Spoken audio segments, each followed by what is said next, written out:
and welcome back to Little School of Life. I'm so glad you're here with me today because we have this story that we're going to be reading.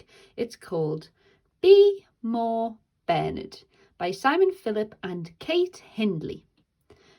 Let's find out what happens inside.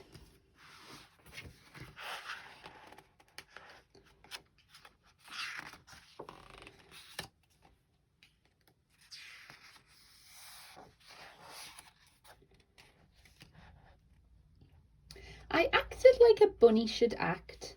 I did what I believed was right. I twitched my nose. I pricked my ears. I grazed on grass and dug deep holes in gardens and fields, because that's what bunnies do. And when I wasn't doing those things, I tried to look as cute as I possibly could. When the other bunnies bounced, I bounced. When they hopped, I hopped. When they slept, I did too. Like them, I dreamed. But my dreams weren't the same. They were less rabbity, more unusual. I tried to pretend that all was normal, that my dreams didn't matter. Bernard, they ask, what do you dream about? The same as you, I'd lie.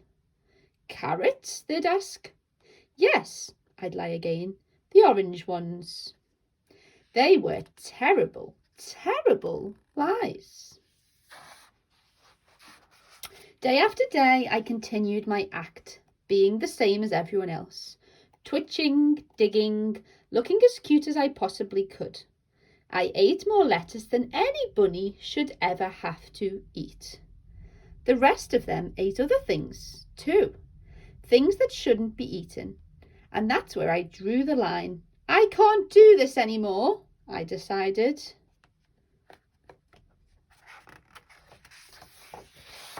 I started small. At first it felt a little odd, bouncing when the others hopped, hopping when the others bounced. But soon it felt strangely normal. At work I acted just like before. Well, mostly. And bedtime had never been so much fun. When the others slept, I began to take some risks. A few bunnies were suspicious, but most didn't take much notice. Then, when the moment felt right, at Bertie and Brenda's annual bunny ball, I finally went further. And noticed they most definitely did. They stood startled like, well, rabbits caught in the headlights. You can't wear that, they cried. You're a bunny, they insisted. We're all the same, they chorused. But I wasn't. I twirled and sashayed away from their shouts until my world was spinning faster than it had ever spun before. I felt free and fabulous and me, and well, a bit sick, probably because of the lettuce and maybe the spinning too. I didn't just bounce and hop, I strutted and swaggered and peacocked and hustled. I grooved with grace, I jived with joy. Glitter glistened and sequins shimmered in the lovely luminous lights. It was wonderful.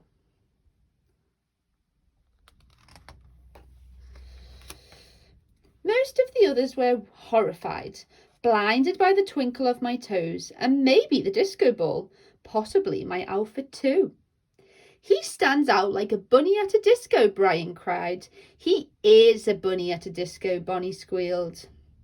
Doesn't he know we're supposed to be the same? Bella wailed. But there was one bunny, Betsy, who wasn't horrified.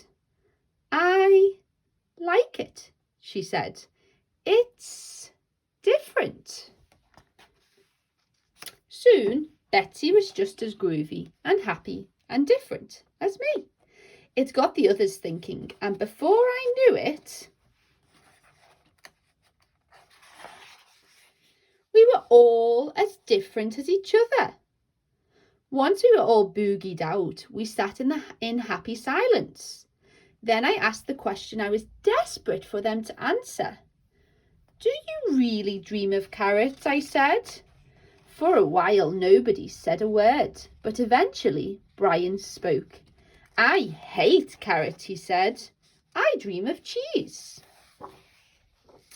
Me too, Bonnie smiled. And music. It's ballet for me, Betsy explained. And I dream of hats, Bella laughed. Fabulous fancy hats. As they shared their dreams, I could tell their hearts were dancing just like mine.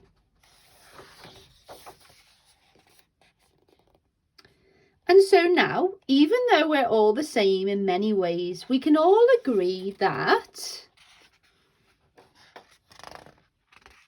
being yourself is the best thing a bunny can be. The end. So, will you be more like Bernard?